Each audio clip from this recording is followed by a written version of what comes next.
This is DJI's updated and improved selfie drone, the Neo 2. It comes just about a year after the original Neo was first introduced.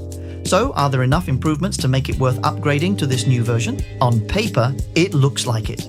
It has several new flight modes. It's become much better at avoiding obstacles. It can now be controlled from an even longer distance using only your mobile phone, and it can even be controlled with hand gestures. But how well does it actually work in practice? And can it actually live up to the expectations? Well, I'll take a closer look at that in this video, where I'll also compare the video quality with the original Neo. Just like DJI's other drones, the Neo 2 is sold in different packages, and there are more to choose from than usual. Unlike DJI's mini series of drones, you can also buy the Neo 2 by itself, without a controller, and that's because the drone can fly on its own, just like the first Neo drone. You can also buy the drone with extra batteries, and you can buy it with both extra batteries and a controller. And you can even buy it with DJI goggles and a motion controller and use it as an FPV drone. But unlike with the first Neo drone, you can actually get quite far with the drone alone, even without any additional accessories. Both the original Neo and the Neo 2 stand out by being able to fly completely autonomously, where the drone takes off from your hand and then either follows you or performs some fixed maneuvers. When you're done, you just hold out your hand and the drone flies back and lands again. The first Neo has a total of 8 different maneuvers it can perform, but you can only choose between 6 of them on the drone itself. 5 fixed ones, and then a 6th, which can be set to one of 3 options via the DJI Fly app on your phone. For each of the different maneuvers, there's also a range of parameters. For example, how far away or how high the drone should fly. But on the first Neo drone, it requires you to connect the drone to the DJI Fly app on your phone every single time you want to make a change to one of the parameters. The Neo 2 is much smarter in that regard, and it also has a lot more maneuvers or flight modes to choose from. It has 12 different flight modes, and unlike on the original Neo, your available flight modes are not limited by whether the drone is connected to your phone or not. You can still use your phone to adjust the default settings for the different flight modes, and you can control which ones are available on the drone. But unlike on the original Neo, you can't just choose one custom flight mode that's saved on the drone. You can choose them all. You see, the Neo 2 has gotten a small display on the front that shows the current flight mode, and that means, if you want, you can access all 12 flight modes directly on the drone without having to use your phone. You can also load fewer flight modes onto the drone if there are some you never use, and in that way, make it easier to operate. So you're no longer limited to the flight modes that DJI has chosen to be on the drone, but what's even smarter is that the drone has gotten 2 extra buttons. The addition of these buttons make it possible to adjust the parameters for each of the 12 flight modes directly on the drone using the small display.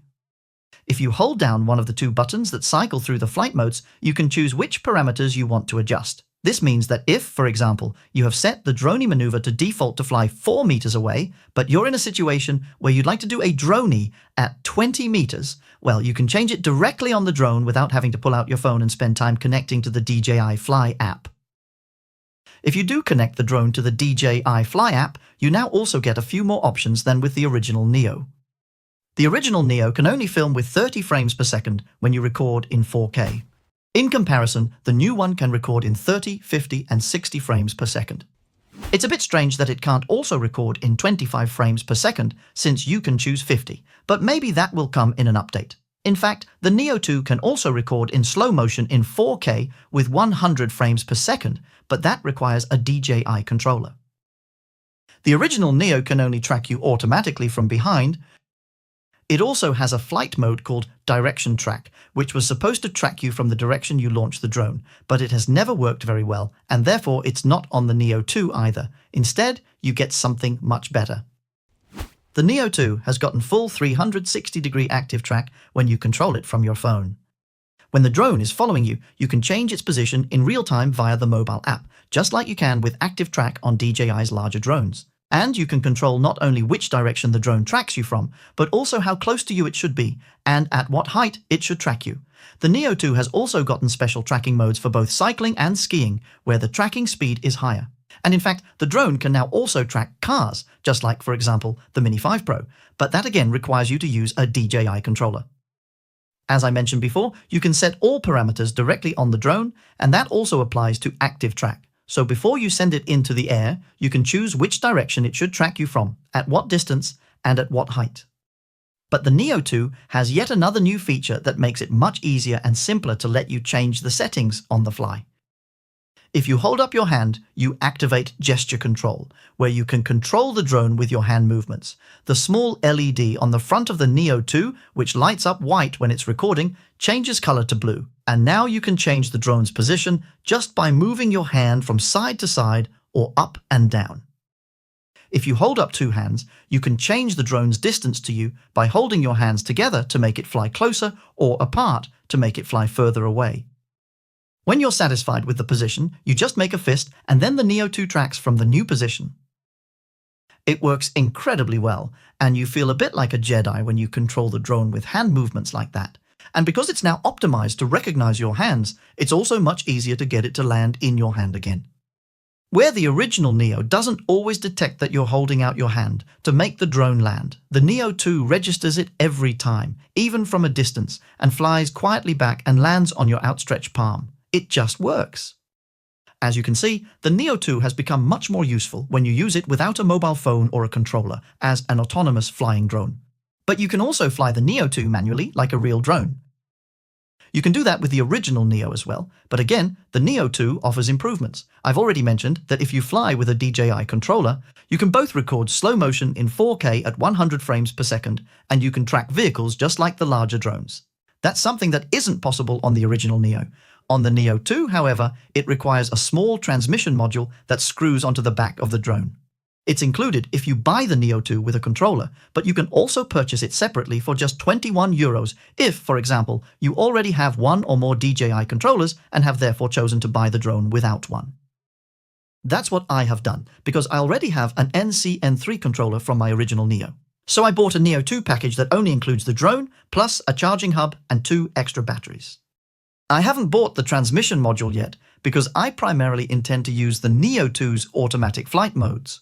If I need to fly manually, I'd probably rather use my Mini 5 Pro instead, but it's nice to know that I can upgrade my Neo 2 at any time for just €21 and instantly get access to fly it, just like my larger drone.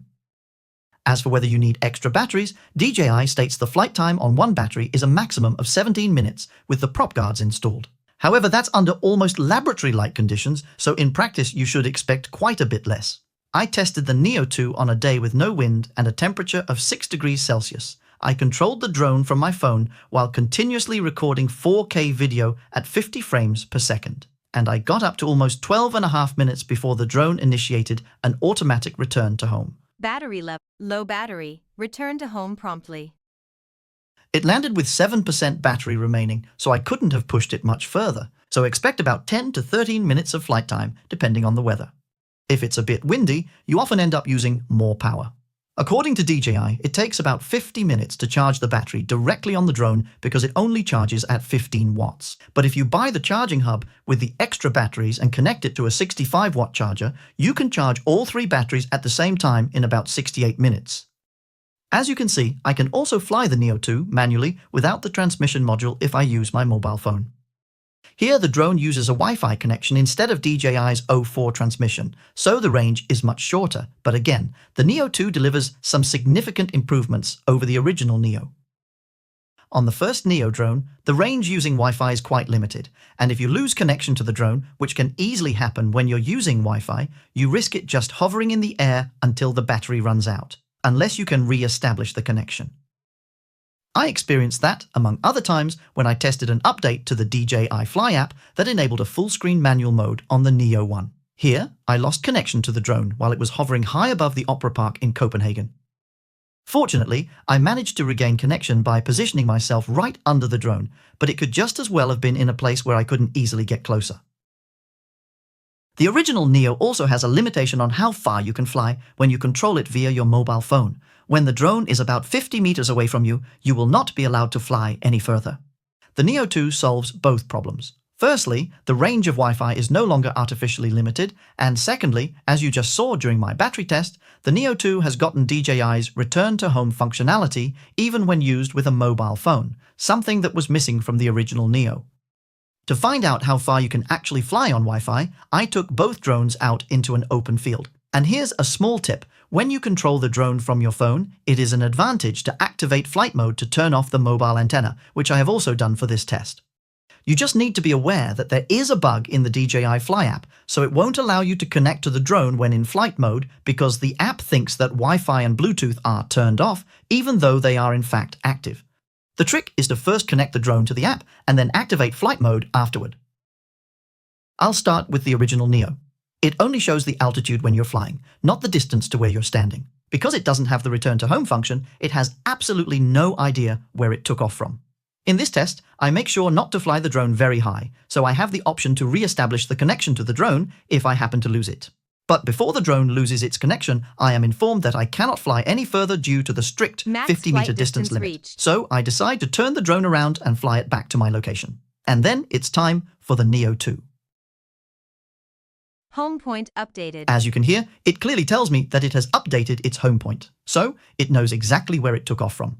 I don't know if it's as accurate as DJI's larger drones when it comes to finding its way back, but I'm fairly confident it can still find its way home when it loses connection with the controller.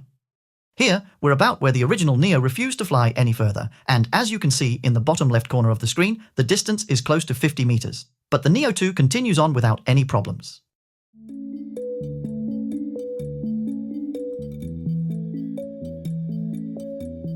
We've now reached 100 meters, which is twice as far as was possible with the previous model, and the Wi-Fi signal seems a bit weak, but I continue. At 150 meters away, you can see that the image starts to stutter due to the weak signal, but I still have control of the drone.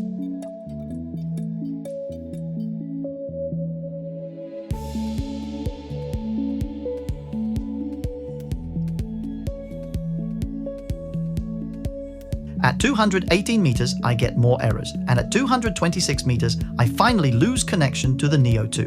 Now it's just a matter of waiting and hoping that the return to home functionality actually works, because I can't re-establish the connection even though I try several times.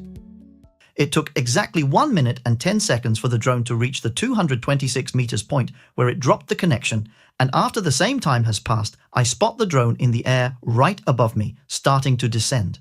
Now, I'm so excited to see how accurately it has remembered its home point, and it's safe to say that it's very precise. So, I got over 4 times as far away as I could with the original NEO, and depending on the location, I could have flown even further. I've seen a few videos with the NEO 2 where people only lost connection when the drone was over 400 meters away, mainly because they were in a remote area without any significant Wi-Fi interference. But with a drone as small and lightweight as the NEO 2, even 226 meters is so far away that you need to have relatively good eyesight to still be able to see the drone, which the law requires. So here you are, actually more limited by the drone regulations than by the technology.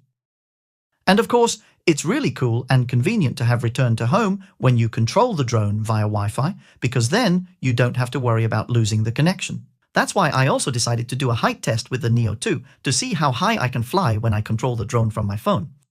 I didn't do that with the original NEO because it would just hang there until the battery ran out when I lost connection. However, that did not happen on the NEO 2 because it turns out there is a limitation of 60 meters when using the mobile phone. Max altitude reached. So you can't reach the maximum allowed 120 meters, which is the ceiling for mini drones. You need a DJI controller for that, but I still think 60 meters is pretty good. And again, that's more than you can achieve with the original NEO. In addition to the longer range on Wi-Fi and return to home, the NEO 2 has another feature from DJI's Mini Pro drones, namely 360-degree obstacle avoidance, via 2 small cameras placed on the top and bottom of the drone.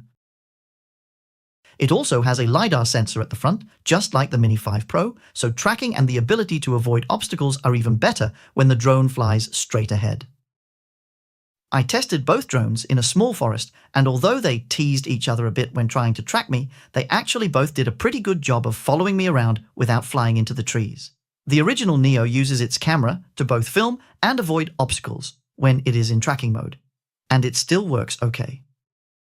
But one thing is tracking, something else is when you fly the drone manually, because here the original NEO has no function to avoid obstacles. If you manually fly it towards an obstacle, it will crash right into it. Here, the NEO 2 shines again because of the new 360-degree obstacle avoidance. And like on the larger drones, on the NEO 2, you can choose whether the drone should brake or try to bypass an obstacle. I've set it to bypass so we can see how good it is at finding the right path around the obstacle. I tested the drone against a very large tree and against a bush that was covered with many small branches, and it flew smoothly without any problems both forward and backward.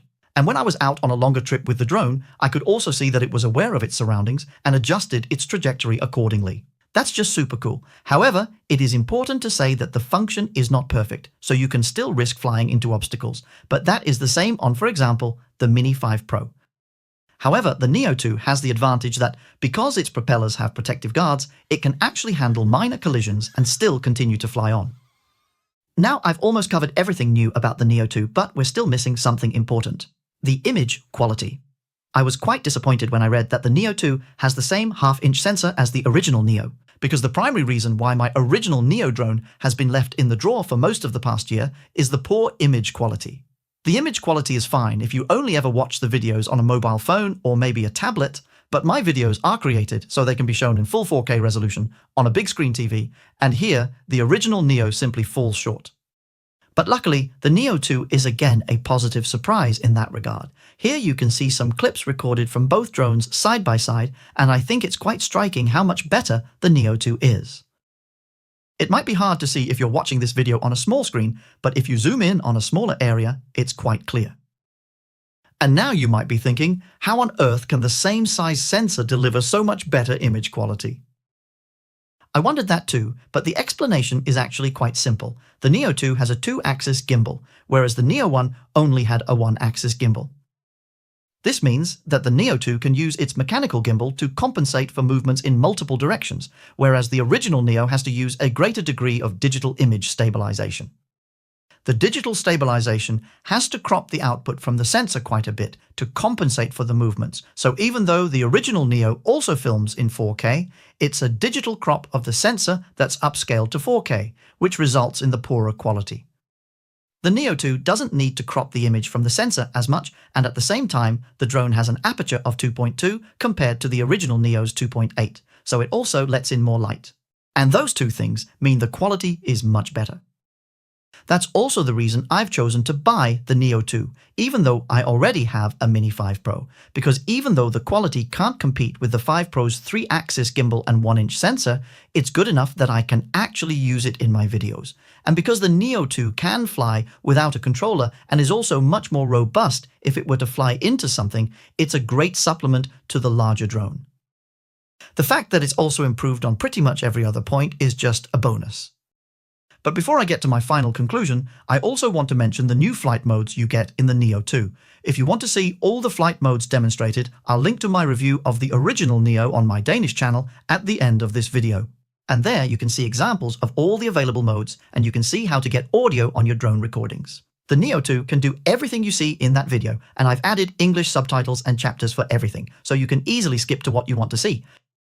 As I've already mentioned, the Neo 2 has gotten dedicated follow modes for cycling and skiing, and it's also gotten a new photo mode called Selfie Shot. On both the Neo 1 and the Neo 2, you can use Spotlight mode to take photos of yourself when you're standing still for more than 3 seconds. But Selfie mode does something different. Here, the drone flies to 3 different positions and takes a picture from each position. That way, you get 3 pictures with completely different perspectives. A new video mode is Dolly Zoom. That's the effect where you change the camera's distance to the object while simultaneously zooming in the opposite direction, which makes the background change while the object stays still. The effect is often associated with Alfred Hitchcock, as it was first used in his film Vertigo. You can also do it manually on the larger drones, although it requires a bit of technical skill, but you don't need that on the Neo 2 because it does it for you. Last but not least, the Neo 2 has also gotten what DJI calls master shots, which is also found on the larger DJI drones. Here the drone automatically performs 5 different flight modes in succession, so you get 5 different recordings at once without having to activate each flight mode manually. It's a smart way to quickly get some clips in the can at any given location. As you've probably already noticed, I'm quite enthusiastic and genuinely excited about the Neo 2. I think it really improves on the first generation in every possible way, and it makes the original Neo feel more like a toy in comparison. The Neo 2 is a much more serious drone and has excellent image quality for the price, along with some really well thought out and intuitive control options. The fact that you can now adjust all settings directly on the drone so you can use it 100% without a phone is a huge advantage. Also because it takes a little time to connect the drone to the mobile app, and sometimes it doesn't work on the first try. Gesture control is also really cool, and more than just a gimmick that makes you feel like a hero from Star Wars. When you use the Neo 2 in follow mode, it's a super easy way to change where the drone is tracking you from so you can quickly get shots from different angles. Again, without using the phone and without having to land the drone and choose another tracking position between recordings. And when you connect the Neo 2 to the phone, it's also much more useful because you can actually fly quite far away, even on Wi-Fi, and don't have to worry about lost connections, thanks to Return to Home. You can also manually trigger Return to Home, just like on the larger drones, if you just want the drone to return and save yourself the trouble of flying it back. Precisely because the Neo 2 can do so much without a controller, I also think it's pretty cool that the transmission module is optional, so you don't pay for something you don't need, but at the same time have the option to upgrade later if you want. If DJI were to improve the Neo 2 further, it would be great to have an even larger sensor so the camera can handle low light better. The drone is so light that you can easily mount an extra LED on it without exceeding the 250 grams, which is the maximum weight for mini drones. And therefore, you can also use it to film at night. You can't do that with, for example, the Mini 4 Pro, which even though it has a built-in LED light, turns it off when you start a recording, and which weighs too much to mount the extra LED without the drone having to be reclassified. Could they also improve the flight time? Well, that wouldn't hurt either. It surprises me a bit that 25 frames per second recording isn't an option via the phone, when the drone can record at 50 frames per second, so I hope that comes in an update. But luckily, the Neo 2 has a full 49 gigabytes of built-in storage, which is enough for almost 2 hours of 4K recordings, even at 50 frames per second, so you should be fine.